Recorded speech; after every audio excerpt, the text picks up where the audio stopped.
Sejam muito bem-vindos ao vosso programa da tarde favorito.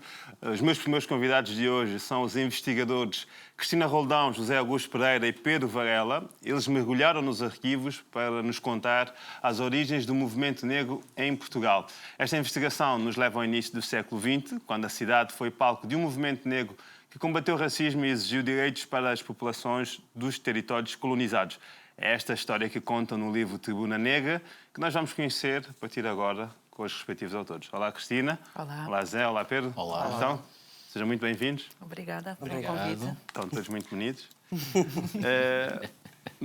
A primeira pergunta que vos faço, eu tive a oportunidade de estar na apresentação do livro. A primeira pergunta é: estavam à espera de tanta gente? Mais ou menos, porque nós fizemos um link para inscrições. Nós sabíamos com antecedência. Mas pronto, uma coisa é imaginar, outra coisa é estar no momento na sala, e foi assim uma noite muito especial. Pois foi. Estive lá, presenciei e foi de facto. Mas aquelas pessoas todas fez-vos perceber que este livro era de facto importante? Ou já tinham essa sensação, mal avançaram para ele? Eu vou dizendo as questões, vocês distribuem entre vocês. Sim. Pode ser? Pronto. Tá bom. Bem, individualizá-las. Então, calhou-me a mim. Não, isto é um diálogo, ok? É um diálogo entre a nossa percepção acerca da importância, mas é uma percepção acerca da importância que é muito alimentada pelo contacto que nós vamos ter com pessoas com as quais nós lidamos no dia-a-dia, sem esquecer que nós os três não somos apenas investigadores. Em algum momento nós participámos em mobilizações contra o racismo. E neste caso, e tendo em conta tudo isso, mais do que fazer sentido para nós escrever este livro, era se quisermos pôr a questão nestes termos, era um pedido insistente para que se contasse a história das pessoas negras em Portugal. E é desse pedido, vamos colocar assim, para que se contasse a história das pessoas negras em Portugal, que é multissecular, que nasceu a ideia deste livro, que já vinha atrás, porque nós já editámos também em conjunto o jornal O Negro, 121 anos depois do seu surgimento. Então fazia todo o sentido que fosse desta forma. Também uma exposição antes, também sobre este movimento. E é como o José está a dizer, não é? Há todo um debate na sociedade portuguesa e a nível internacional sobre a história da Europa Negra, sobre a história do Portugal Negro, seja através de tours na cidade, por exemplo, que existe em Lisboa, seja através de pesquisa, seja através da construção de memoriais, como, por exemplo, o projeto do Memorial das Pessoas Escravizadas em Lisboa. Então há toda uma força, não é, internacional, nacional, de busca do desvendar dessa história que tem sido silenciada, não é? E quando é que se dá o momento, depois de sentir esse pulso da necessidade de uma obra destas, quando é que se dá o momento em que juntam as tropas e pensam: ok, vamos fazer isto, não é? Nós há alguns anos começámos a trabalhar os três. Inicialmente não os três em conjunto, mas íamos trabalhando, partilhando as informações entre nós. Depois fomos editando alguns artigos científicos, jornalísticos, e houve um momento que nós juntámos pela primeira vez os três para fazer algo em conjunto, que foi uma exposição sobre as origens do movimento negro, e depois disso fizemos a reedição do Jornal O Negro, que é um facsímile, ou seja, é a reprodução do primeiro jornal que nós conhecemos desta geração, que foi lançado em 1911, e nós reeditámos, eram só 3 números. Teve um grande impacto esse jornal para o nosso espaço, não é? E em tempo de Covid. Em tempo de Covid, ou seja, foi um jornal que teve algum sucesso para aquilo que nós imaginámos. E foi nessa altura que nós pensámos: ok, temos condições para provavelmente juntarmos tudo o que temos andado a trabalhar e fazer um livro. E foi isso que aconteceu há mais ou menos 2 anos. Tínhamos um WhatsApp, e temos ainda, não é? Onde íamos trocando: aí encontrei isto, este documento, isto interessa-te. E daí foi surgindo também esta experiência de trabalho conjunto que culminou neste livro e que continua. Antes de vos fazer algumas perguntas que possam... que as respostas possam estar aqui dentro, e eu vos perguntava como é que é escrever um livro a 3 mãos, neste caso? Como é que se escreve? É uma experiência de trabalho coletivo muito interessante e muito... aprende-se muito, porque nós escrevemos mesmo a 6 mãos, não é? Muitas vezes os livros coletivos, uma pessoa faz um capítulo, outra pessoa faz outro capítulo, depois leem os capítulos uns dos outros, mas mais ou menos fica delimitado às zonas de cada um. E nós aqui, quer dizer, havia sempre alguém que dava o pontapé de saída para um dos capítulos, mas depois tínhamos sessões, que nós chamamos os retiros, fim de semana, onde se lia tudo conjuntamente e se discutia cada palavra.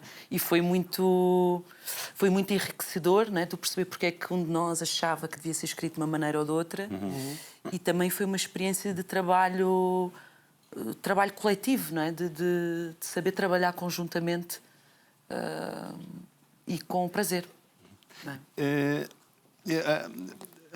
Há bocado, falando da questão da necessidade e da importância deste livro, o Zé apresentou aqui alguns motivos pelos quais este livro é importante, assume aqui um papel importante para vocês irem sentindo este pulsar das pessoas. A Inocência Mata, na apresentação do livro, dizia que este livro é importante porque um dos motivos que ela apresentou, porque desconstrói o mito de que os negros estão em Portugal por causa da descolonização, não é? E este livro apresenta-nos, contraria de facto isso. Isso foi uma das... Vocês, como investigadores, já tinham isto, não precisavam de ir para este... Acredito que não precisavam de começar a escrever esta obra para poderem ter isto já presente em vocês, não é? A professora Inocência Mata, eu acho que ela, em poucos minutos, conseguiu resumir um dos aspectos que distingue esse livro de outros trabalhos que são próximos, digamos assim, não é? Que é exatamente ler esta história, que por vezes é contada do ângulo da história de Angola ou da história de São Tomé, e muito bem, claro, mas ela também é uma história sobre Portugal, sobre um Portugal negro que existiu, quer dizer, quando nós olhamos para a Península Ibérica, está perto do norte da África, quer dizer, esta ideia de uma Europa e de um Portugal muito separado da África, claro que isso é uma construção histórica, política, não é? E, portanto, uma presença, mais do que uma presença, não é? Mas uma presença longa. Não é? E eu ia-vos perguntar agora, focando aqui no que está aqui dentro, não é? Ia-vos perguntar se existem paralelismos entre os debates da altura e os debates de agora. Ou na altura havia mais divergência entre as pessoas que faziam parte dos movimentos? Eu acho que o grande paralelismo que se pode estabelecer entre o que se passa hoje no país e no mundo e o que se passava no Portugal do início do século XX é que todos nós enquanto comunidade hoje e aquela comunidade de ativistas daquele período lutavam contra o racismo. E, se me é permitido dizer desta forma, eu acho mesmo que esta pode ser uma das grandes novidades que este livro traz. Ou seja, que houve uma geração de ativistas que lutou contra o racismo. Para além, naturalmente, de questionarem o funcionamento da sociedade colonial, de terem fortes críticas ao funcionamento de um colonialismo que era brutalmente injusto e que se estava a estender nos territórios africanos, em Angola, em Moçambique, na Guiné, em Cabo Verde e em São Tomé e Príncipe, claro, através de campanhas de ocupação militares muito violentas. E esta geração passou por esse processo das campanhas militares, de ocupação dos seus territórios, dos seus terrenos, das suas plantações por parte dos colonos portugueses, passou por esse processo e, ao mesmo tempo que estava a criticar esse processo, estava a denunciar o racismo, que era já uma realidade muito forte no contexto colonial. E, para mim, enfim, quer a Cristina, quer o Pedro poderão acrescentar. Eu acrescentaria. Creio que é um dos paralelismos, mas haverá outros. Sim, há vários. Um para mim porque há vários, não é? Estamos sempre aqui a fazer uma síntese. Para mim, uma das coisas que mais me causa interesse e mais me fascina é a capacidade de criar ligações internacionais e de um certo internacionalismo negro ao qual eles estavam muito conectados, seja com os congressos pan-africanos liderados pelo Du Bois, pelo Web Du Bois, seja com a UNIA, do Marcos Garvey, seja com outras plataformas das elites negras, digamos assim, no espaço europeu, seja com as associações proto-nacionalistas que existiam nos contextos que estavam ocupados por Portugal. Então, para mim, quando olho para isso e penso nos dias de hoje, nós pensamos que agora que a internet, o Black Lives Matter, como se fosse algo novo, mas efetivamente eles estavam a viver algo muito semelhante naquele período. Estavam a viver o Harlem Renaissance e estavam a viver todo um período do pós-abolição da escravatura, onde o que significa ser negro e as formas de organização das pessoas negras vão se transformar a nível internacional. E eles não estão à margem disso, eles são parte integrante disso. Não é? Pedro, não sei se queres complementar também. Não. Acho que eles já explicaram muito bem. Há, obviamente, muitos paralelismos e esse também foi um fio condutor, tem sido o fio condutor da nossa investigação. Por um lado, ela é produto da luta antirracista hoje, nacionalmente e internacionalmente, especificamente do movimento negro e das grandes lutas que o movimento negro tem trazido. E então a história também faz sempre um pouco assim, não é? Nós estamos sempre a olhar para o presente, para o passado, para as questões que existem hoje da luta contra o racismo e ver esse espelho lá no início do século XX. E isso é muito interessante e muito importante. E essas realidades em comum, esses pontos em comum, vocês foram descobrindo à medida que iam fazendo a investigação para este livro ou são coisas que foram confirmando à medida que estavam a construir este livro? Há coisas que foram surgindo, mas na realidade, quando nós estamos a construir uma história, claro que ela decorre de documentos e de factos, mas ela também decorre de perguntas que nós fazemos ao arquivo, não é? E de questões que muitas vezes são norteadas por questões de hoje. Por exemplo, a questão da interseccionalidade, classe, género e raça, não é? Isso era algo para o qual nós estávamos muito despertos e, obviamente, que a partir daí vamos encontrar questões que têm a ver com a mobilização das mulheres negras daquele período. Vamos também estar muito atentos às questões da classe social, quem são estas elites, como é que elas se distinguem no seu interior, não é? Mas depois também faça uma maioria negra, do qual eles falam pouco, mas que existia na cidade de Lisboa. Ora, essas são evidências dessa altura, mas também nós só as conseguimos ver porque fazemos perguntas que têm a ver muito com debates do presente, não é? Há algumas questões questões de agora que foram levantadas na altura. Vocês sentiram isso? Por exemplo, a questão da certificação dos negros claros e escuros estava presente no discurso dos ativistas da altura já?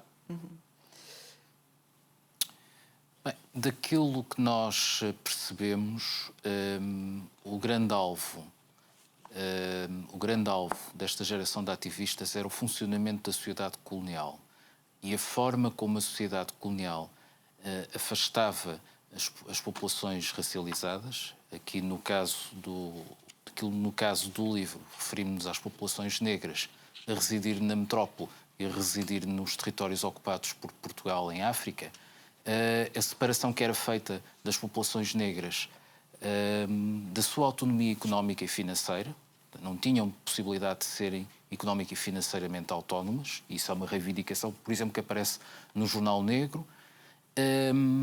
Denunciavam, por exemplo, as leis de exceção, que era como é que o Estado português permitia e legislava no sentido de que pessoas negras e pessoas brancas com o mesmo grau de habilitação, as pessoas negras eram preteridas quando colocadas perante os mesmos concursos e a possibilidade de aceder a trabalhos na administração colonial ou a posições de relevo nas sociedades dos territórios ocupados. Portanto, aquilo que nós notamos é que aquilo que interessava principalmente a esta geração de lutadores antirracistas, para além de todas as outras questões que foram aqui já colocadas, quer pela Cristina, quer pelo Pedro, era a denúncia do racismo e de como ela impedia que essas pessoas se pudessem realizar como cidadãs. Para além, naturalmente, de denunciarem as questões de trabalho forçado. É necessário lembrar que Tinha havido em Portugal a abolição da escravatura em 1868, esta aqui aplicada aos territórios colonizados por Portugal em África, mas depois de 1978 ainda persistiam muitas práticas que eram idênticas, que eram consideradas similares à escravatura. E isso foi denunciado quer internacionalmente, quer por esta geração de ativistas que tinham posições que foram assumindo, embora com aquilo e com algumas, enfim, com algumas curvas e contracurvas, se pudermos colocar assim, foram assumindo posições de denúncia relativamente às questões das práticas iguais à escravatura, que foram chamadas de condições de trabalho forçado. Eu colocaria estas questões como questões principais. Para além, naturalmente, de nós temos que entender estes ativistas também como pessoas organizadas em Lisboa que pretendiam criar um ambiente que fosse acolhedor para pessoas vindas dos territórios colonizados. Ainda que seja necessário sublinhar que essas pessoas vinham de uma elite, que era intermediária entre a administração colonial e a própria sociedade dos territórios ocupados. Portanto, sendo uma elite, vão receber também pessoas que fazem parte dessa elite. E nós encontramos alguns silêncios relativamente a populações negras que residiam em Portugal e que eram operários, enfim, estavam nas camadas inferiores e mais subalternizadas da sociedade portuguesa. Onde a gente vai encontrar a maior disputa, que eu acho que é isso que o Carlos está à procura,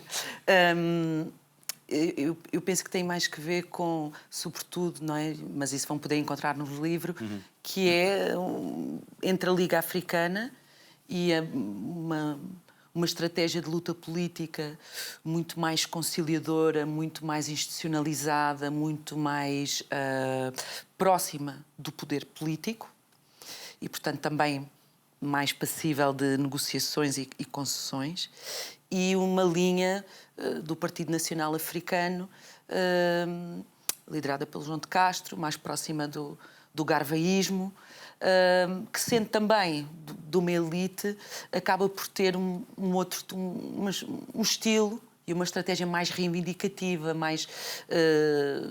com um discurso mais disruptivo, e essa é assim das grandes cisões. E depois, claro, há também não é bem uma cisão, mas há também uma ausência durante algum tempo, e depois vamos encontrar sinais delas, que é a questão da participação das mulheres neste movimento. Ela vai surgir mais tarde associada ao Partido Nacional Africano, não é? Com organizações como a Liga das Mulheres Africanas, o que é Africana e o Grêmio dos Africanos. Desculpa interromper. Que bom. Não é a minha.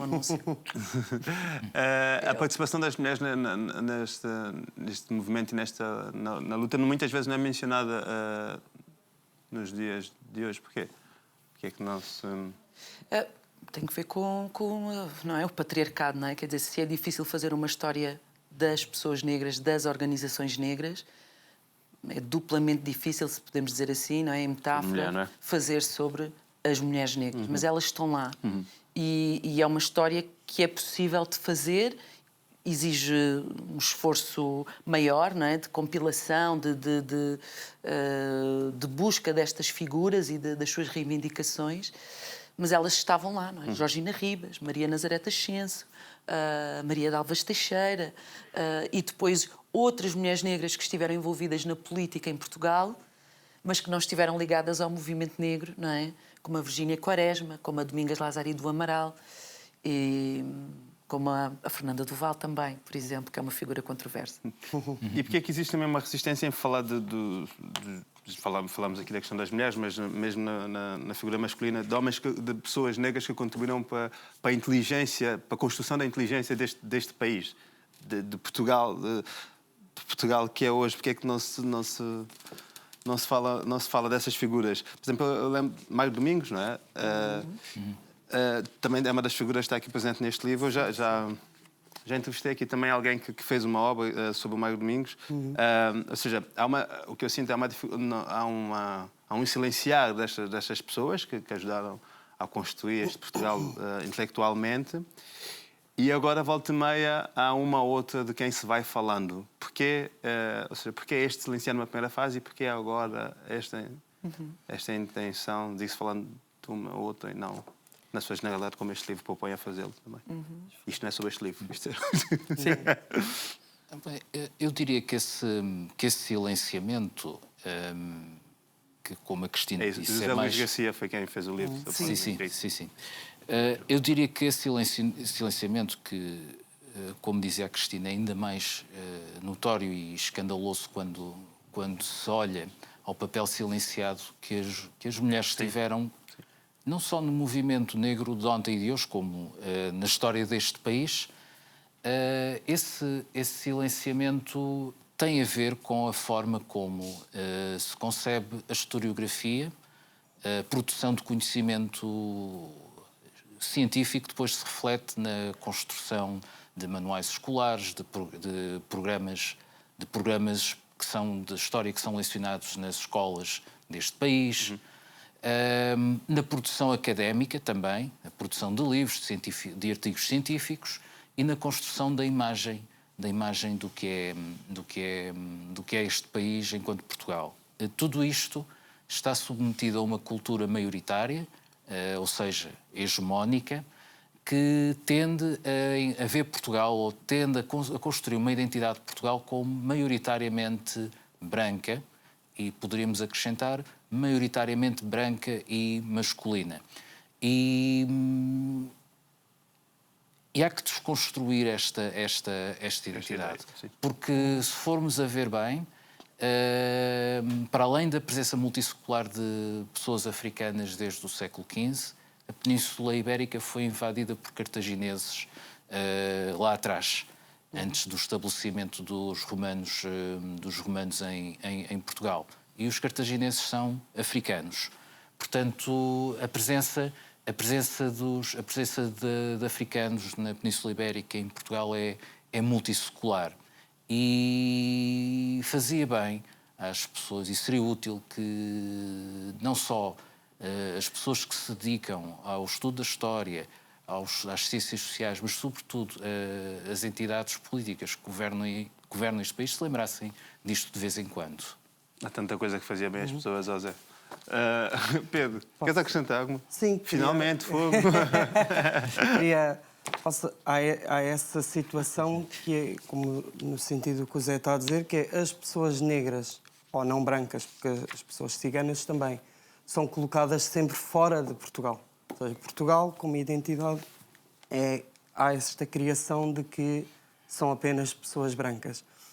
E existem histórias, e este movimento, por vezes, não é a primeira vez que se fala disto, mas normalmente estas pessoas são colocadas fora de Portugal, não é? E um dos sentidos do nosso livro, e que é para nós muito valioso, é falarmos de pessoas específicas do movimento. Então falamos de uma pessoa como o João de Castro, que nasceu em São Tomé, mas veio jovem para Portugal, estudou na Universidade de Coimbra, esteve ligado à política da esquerda portuguesa da altura, foi deputado no Parlamento e fez parte do movimento como nós o conhecemos, do início ao fim. Foi preso pela polícia e, do que sabemos, morreu em Portugal. Então estamos a falar de uma pessoa que sempre viveu em Portugal. Ou José de Magalhães, que é uma outra personalidade, que foi um médico, pelo que sabemos, deve ter vindo muito novo para Portugal, nasceu em Angola, mas cresceu em Portugal, foi um médico reconhecido em Portugal, ligado ao Instituto Tropical, foi deputado do Parlamento vários anos e são pessoas que passaram a vida em Portugal. Mas o que nós queremos quebrar com este livro é a visão sobre estas pessoas e sobre este movimento não seja colocá-las fora de Portugal. Ou seja, estamos a falar de pessoas que estavam em Portugal e que fizeram do palco político em Lisboa.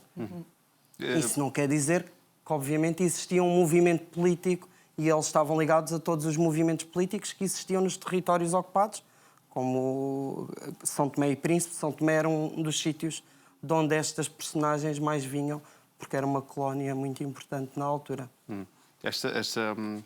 Sabes o que é que esta conversa me fez lembrar de fora de Portugal, dentro de Portugal? Do mapa que é dentro deste